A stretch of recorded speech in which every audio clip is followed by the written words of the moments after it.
اسلام کے غمخوار ہے علماء دیوبند، آقا کے وفادار ہے علماء دیوبند، اسلام کے غمخوار ہے علماء دیوبند۔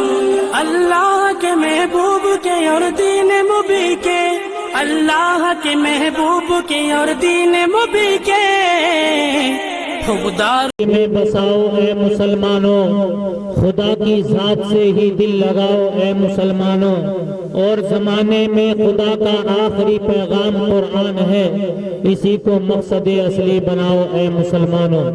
ابھی آپ حضرات کے سامنے مدرسہ خادم العلوم باغو والی کے ایک بہت اہم اور مایہ ناز استاد تجوید و قرات جناب حضرت قاری محمد اکمل صاحب آیات کریمہ کی تلاوت کر رہے تھے اور محفل زعفران زار ہو رہی تھی۔ اب میں بڑے ہی ادب و احترام کے ساتھ جناب حضرت مولانا سید ارشد مدنی صاحب دامت برکاتہم کے فرزند ارجمند اور ہم سبھی کے محترم جناب حضرت مولانا حبیب اللہ مدنی صاحب دامت برکاتہم کو انتہائی ادب و احترام کے ساتھ دعوت دیتا ہوں کہ حضرت والا کرسی خطابت پر تشریف فرما ہو کر ہم سبھی کو اپنے ناصحانہ کلمات سے نوازیں۔ علاج پیاس کا دریا کے پاس رہتا ہے، اسی لیے تو سمندر بہت اداس رہتا ہے، اور بڑے ہی پیار سے دیکھتی ہے تہذیب سے یہ کون بستی میں سادہ لباس رہتا ہے۔ جناب حضرت مولانا حبیب اللہ صاحب مدنی کرسی خطابت پر۔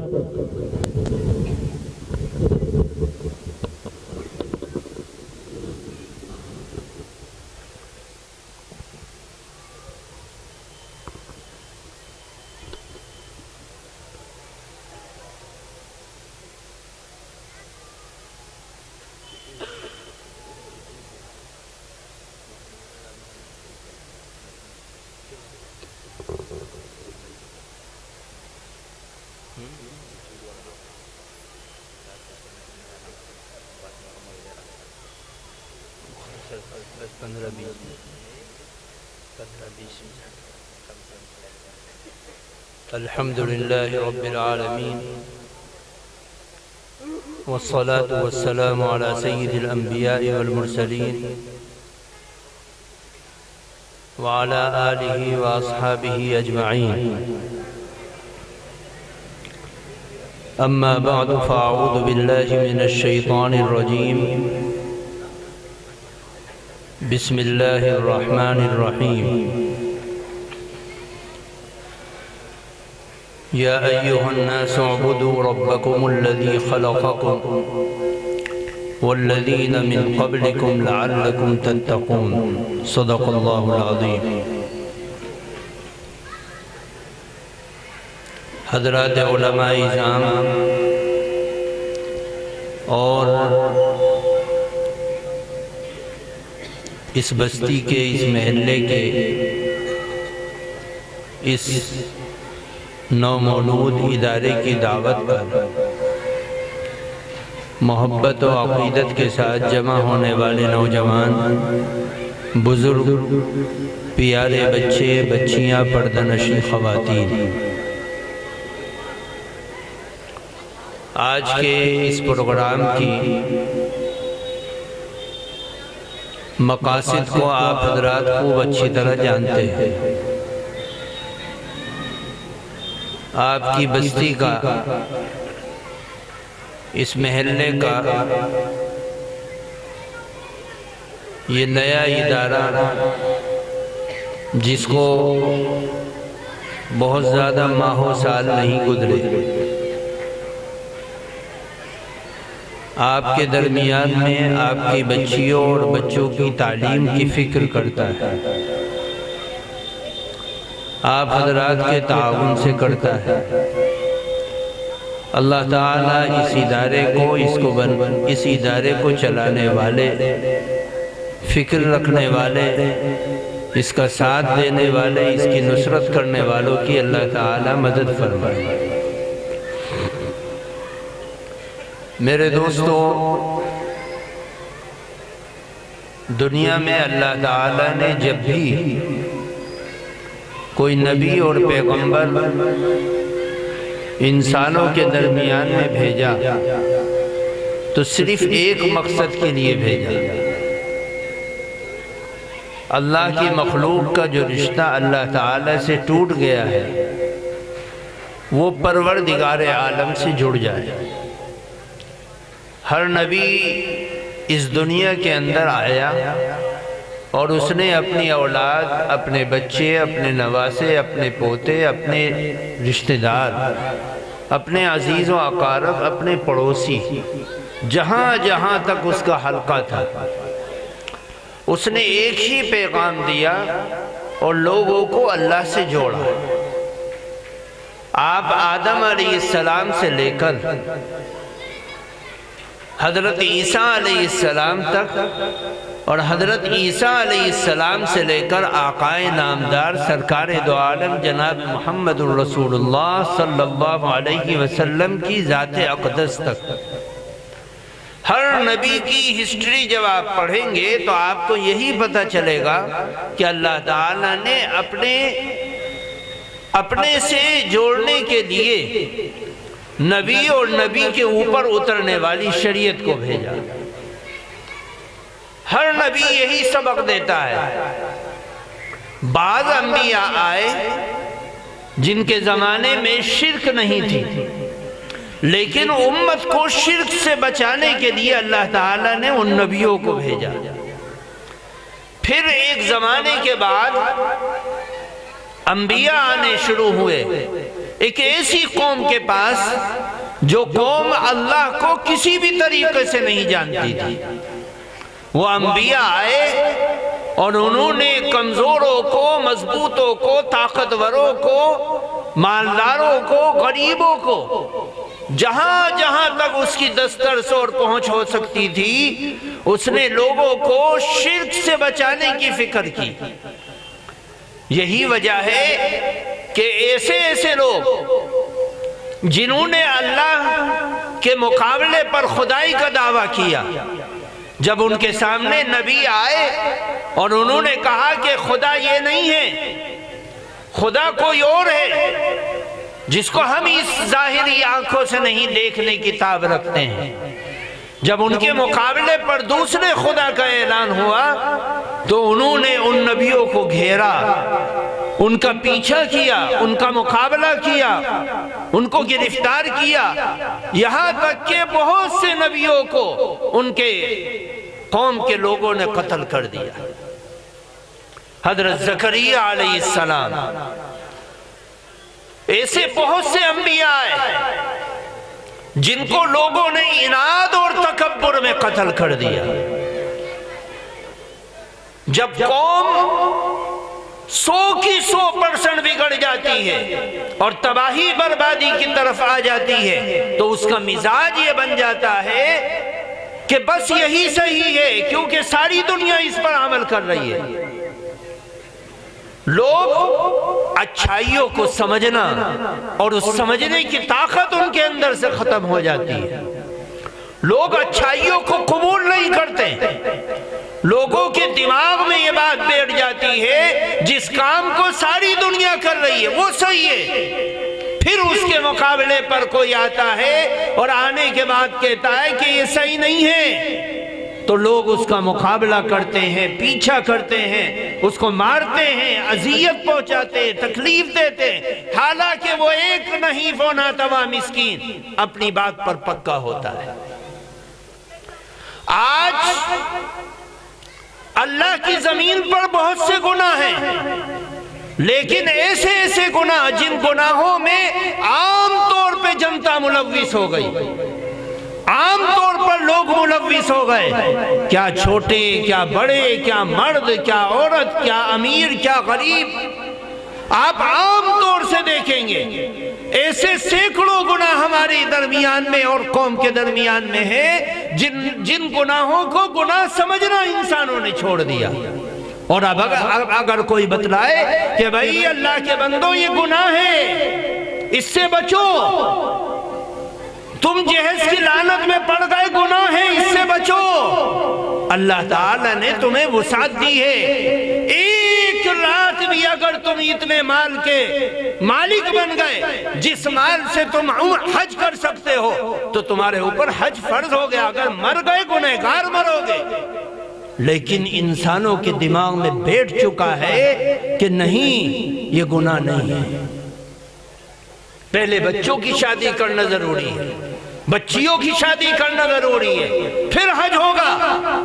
پھر جب بالکل کمر ٹیڑھی ہو جاتی ہے، ہاتھ پیر جواب دینے لگتے ہیں، ہمت ہار جاتا ہے، سفر کی تاب نہیں رکھتا، عبادت کی طاقت نہیں رکھتا، پھر جاتا ہے آدھا تیتر آدھا بٹیر، نہ پتا کسی کو کہ حج کیا ہے، اور وہ حج کو خراب کر کے آتا ہے، حج کو خراب کر کے آتا ہے۔ ایسے لوگ، کھاتے پیتے لوگ، سمجھنے والے، ریسرچ کرنے والے، دیکھنے والے، لیکن آج اس فوٹو اور موبائل کی نجاست نے عبادت کی روح نکال دی۔ آپ مدرسے میں جائیے، مولانا بیٹھے میں بتلائیں گے مدرسے والے پریشان، آپ تبلیغ میں جائیے تبلیغ والے پریشان ہیں، آپ دینداروں میں جائیے دیندار پریشان ہیں، صرف اس وجہ سے کہ ہم نے اس گناہ کو گناہ سمجھنا چھوڑ دیا۔ اب بچے، بوڑھے، جوان، مرد، عورت، ہر ایک اس کام میں ملوث ہے۔ اگر کوئی روکے گا تو لوگ کہتے ہیں یہ باولے آ گئے، یہ پاگل آ گئے، یہ بڑے پارسا بن رہے، یہ بڑے اللہ والے بن رہے۔ جب انسانوں میں ایسے گناہ عام ہو جاتے ہیں تو پھر وہ نبیوں کو قتل کرتے ہیں۔ آج احتجاج ہو رہا ہے، ایک بچی سر پر دوپٹہ اوڑھ کر نہیں آئی ایران میں، اس کو غلط کیا، قتل کر دیا، غلط کیا۔ لیکن سارے ایران کے اندر جو لبرل لڑکیاں تھیں، جو آزاد خیال لڑکیاں تھیں، انہوں نے احتجاج کیا، اور ایسے لوگ جو سر پر ٹوپی اوڑھنے والے، پگڑی رکھنے والے تھے، ان کی پگڑیاں نوچ نوچ کر پھینکی جاتی۔ کیوں؟